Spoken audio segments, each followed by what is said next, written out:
Ingrid de Santos es la directora del cortometraje BIF, que en la pasada edición de los premios Goya estuvo nominado en la categoría de mejor cortometraje de ficción. Ingrid, muchas gracias por estar en Cinecorto 21. Hola, encantada de estar aquí con vosotros.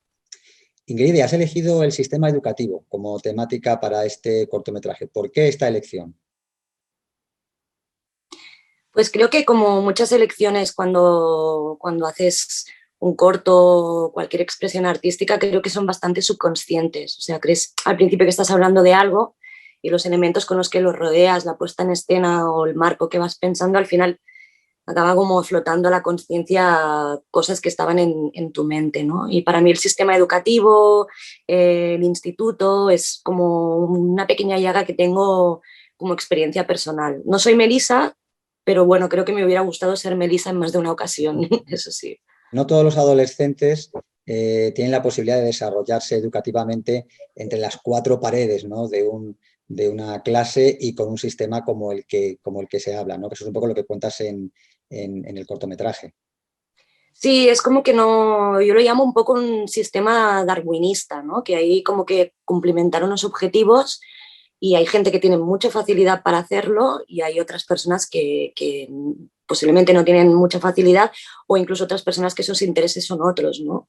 Yo siempre hablo de la última fila de la clase, esa última fila no es que sea gente tonta o inválida, ¿no? Es a lo mejor gente que necesita otro tipo de inputs o otro tipo de posibilidades o de oportunidades, ¿no? Yo siempre digo seguro que en clase todos teníamos el que dibujaba súper bien o el que cantaba súper bien o el que se le daba súper bien hacer algo con las manos y no hay cabida para eso. Incluso en mi época muchos de esos se iban a lo que es la FP y estaba incluso mal visto.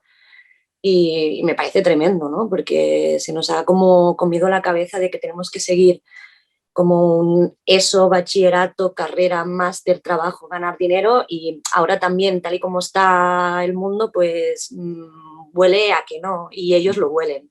Entonces, lo que así que ha cambiado de mi época y de ahora es que ahora yo creo que tienen otras posibilidades que deben aprovechar bien, que también son complicadas, pero que hay otras salidas a eso. Has elegido como protagonista, para que encarne a Melissa, a la Tiguerita, que es una rapera. ¿Por qué esta elección?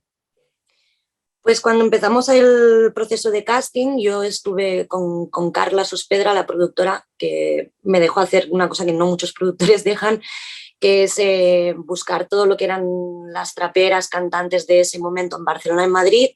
Les hicimos un casting a todas y la única que no quería y que desconfiaba era Melissa.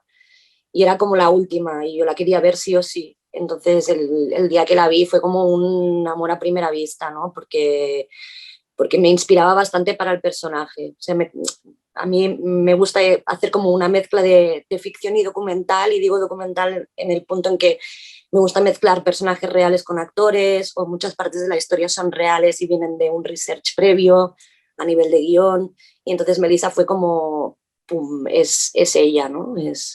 Fue como bastante revelador y bastante claro. ¿Y por qué has elegido el trap y no otra disciplina artística para que estuviera en el cortometraje? Pues es que escogí el trap, música urbana, porque ahora el trap, por ejemplo, ya no es trap, ahora estamos más con el reggaetón, luego vendrá la reggaecumbia, o sea, la música urbana es algo que siempre está innovando. Pero escogí eso porque es una manera de ejercer el don de la palabra y de transmitir tu opinión de una manera bastante contundente a nivel pues de speech o de discurso, como también lo puede ser un profesor, ¿no? Entonces me parecía que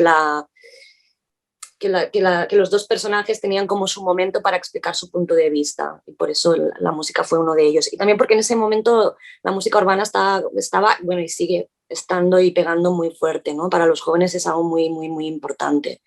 Entonces, el sitio, las batallas de gallos también, por ejemplo, el sitio donde se reúnen, donde se expresan, donde yo he ido a batallas de gallos y ríen, lloran y hacen de todo, pero incluso hay niños pequeños que están empezando y los mayores les dicen, ya estás escribiendo, porque todo lo tienes que escribir en una libreta, ¿eh? Tal, y el otro, sí, ahora estoy empezando a escribir, vale, porque hermano, sin escribir no eres nada, tal. O sea, es una disciplina bastante seria, ¿no? Y me gusta, la verdad es que me gusta mucho, siempre me ha gustado. La música es algo que siempre está en mi vida también. Ujú. Y siguiendo con el casting, Ingrid, claro, sistema educativo tiene que haber una profesora, Ruth Gabriel. ¿Cómo llegas a Ruth Gabriel y por qué la eliges para que comparta ese protagonismo con la tiguerita?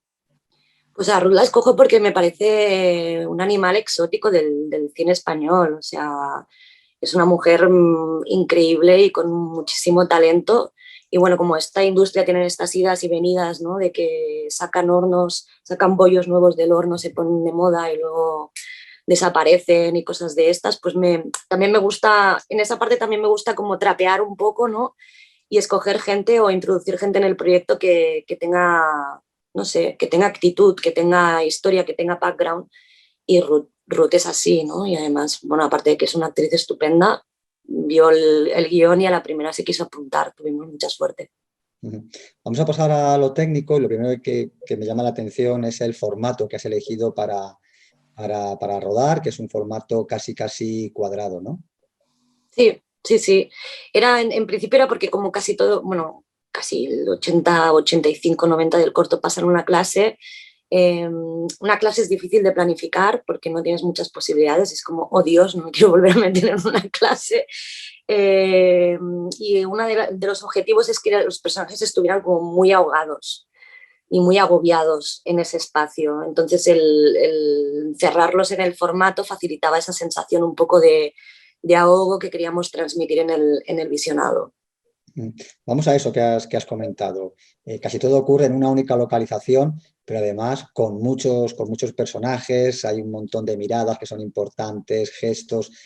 ¿Cómo encaras esa planificación? No sé si trabajas con Story, si de pronto ensayaste primero y luego hiciste los planos, en fin, cuéntanos un poco.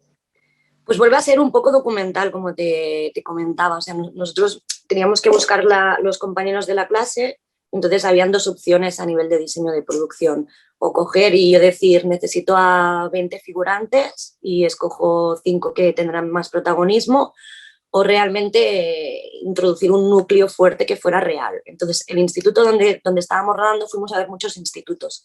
Ese en particular, el director nos dijo que había un grupo de alumnos que se juntaban cada miércoles para hacer clase de teatro sin profesor de teatro porque no había dinero. Entonces ellos desde hacía años hacían eso y me pareció increíble porque a nivel de espíritu me pareció algo muy similar a lo que quiero contar, ¿no? Que es, ostras, estos chavales cada miércoles, con lo que cuesta que un adolescente haga algo, se juntan para hacer teatro. Entonces cada año uno de ellos hace de director.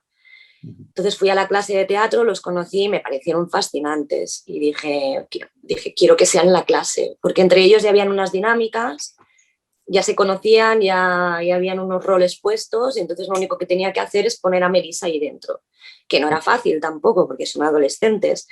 Entonces hicimos ensayos, como muchos ensayos, donde cogíamos el guión y los sentábamos y hicimos improvisaciones primero antes también para ver cómo se sentía cada uno y qué roles desarrollaban mejor y los metí en la clase y a partir de la clase con la directora de fotografía y el ayudante de dirección fuimos marcando qué es lo que rodaríamos, cómo lo rodaríamos, dónde se sentarían, tal, pero fue, ya te digo, fue primero como una puesta en escena bastante teatral para luego ver dónde poníamos la cámara y cómo contábamos la historia. Volviendo otra vez a la realización, hay un plano que llama mucho la atención, que es ese duelo dialéctico que tienen la profesora y Melissa, ¿no?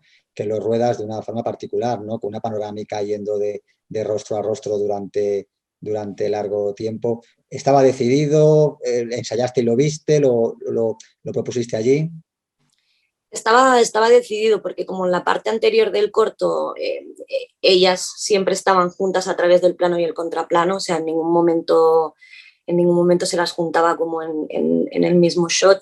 En esa parte de la puerta queríamos que realmente rebotara según la emoción que tuviera cada uno de los personajes durante el speech. Entonces, la verdad es que no lo rodamos muchas veces porque, claro, era como intenso y iba como perdiendo fuelle a medida que lo repetíamos, pero esa era la intención un poco, el de también quedarnos allí y como dramatizar más esa situación a nivel de cámara. Ujú. Hay un giro final que no vamos a contar, evidentemente, hay que ver Beef. Ese giro final, ¿qué sensación has tenido, qué te han comentado tanto alumnos o padres o educadores cuando de pronto han visto el corto o leían el guión?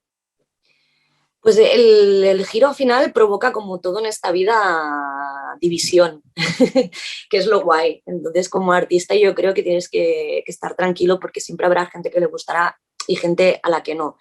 Lo bueno es que cuando hablas entiendes por qué no y entiendes por qué sí, ¿no? Y es un tema de sensibilidades también, de la persona que lo visiona. Hay gente que lo ve y dice, wow, y se queda pilladísimo, y hay gente que vive de forma climática el momento del videoclip de Melissa, por ejemplo, y lo que sucede luego pues no le parece tan relevante, ¿no? Digamos que hay como esas dos partes, y eso está muy guay, porque a través del corto pues te das cuenta de cosas de estructura y de narrativa que tú te crees que son chorradas, pero que influyen un montón, ¿no? Y a partir de eso, por eso los cortos son importantes, porque es la manera de aprender. Ingrid, para acabar, la pregunta más complicada. Uno de tus personajes dice que la vida es una putada.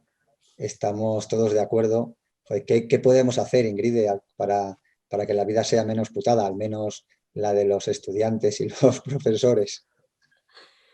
Pues entrenar la facultad de que no todo te afecte mucho, de que no todo te afecte tanto, de que si hoy hay un problema, mañana ya no estará, de que, de que eso, de vivir la vida un poco, sin molestar a los demás y sin que te molesten, intentando repartir el máximo de amor posible, agradeciendo un montón y pensando que esta vida es una putada, pero que se ve que hemos escogido estar aquí, o sea que algún tipo de misión debemos tener, yo digo, o sea que adelante, a vivirla. Muy bien, Ingrid, pues muchas gracias por estar en nuestro programa. Ingrid Santos, directora de BIF, cortometraje que estuvo nominado a los premios Goya en la categoría de mejor cortometraje de ficción. Te esperamos aquí con tu próximo trabajo. Un saludo. Muchas gracias.